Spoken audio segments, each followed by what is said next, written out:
are going to be discussing the writing process. What is the writing process and why should we use it? When we are writing, some of us tend to write off the top of our heads and let our ideas and our thoughts flow. And while this is good, we still need to add some structure to our writing.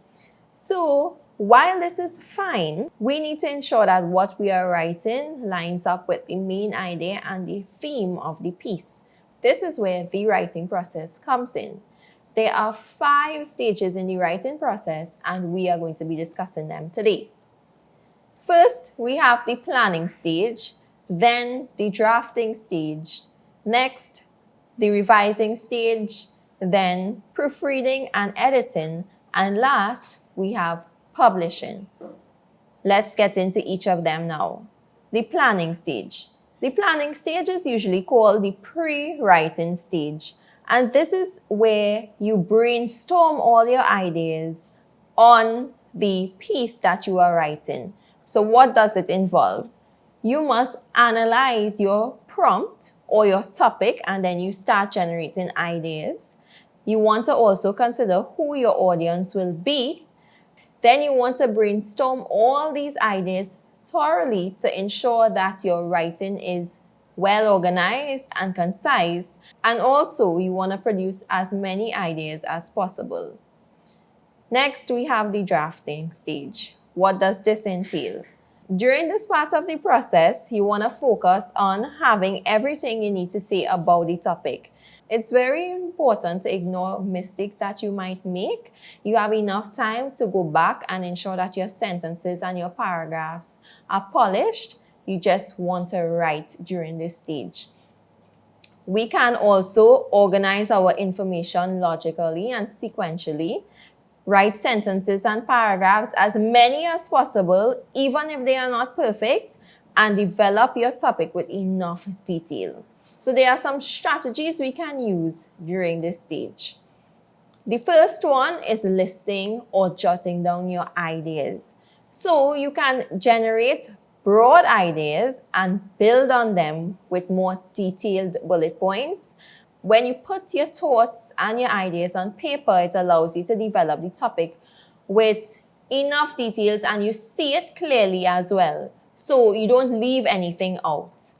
Then you can use the 5 W's and the 1 H. This is questioning. This is a great starting point. You use it. The 5 W's, who, what, where, when, why, and the 1 H is how.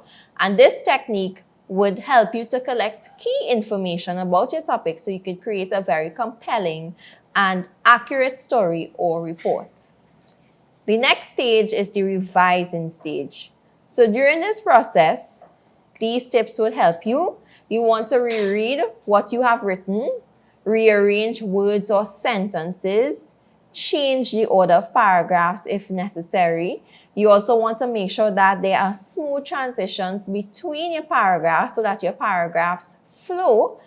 You can also add new ideas, adjust previous ones, or simply omit irrelevant ideas altogether. And last, you want to replace your repetitive words with stronger word choices because vocabulary is very important. Next part of the process we have is editing and proofreading. So during this stage, you want to make sure that all your sentences are complete. You want to correct any spelling, capitalization, grammar, and punctuation errors that you may have made. And you want to also change words that you may have used out of context. You can also rearrange and rewrite your words, sentences, and paragraphs to make sure that they are in clear and logical order after you have adjusted them. And the last stage is the publishing stage. So at this point, you have your finished piece and you can read it out aloud to your friends or your teacher. You can put your work on display. You can share your work with your relatives. This is where you have your final piece, you are confident in it, and you're ready to submit it. And that's a wrap, guys. See you all in the next session.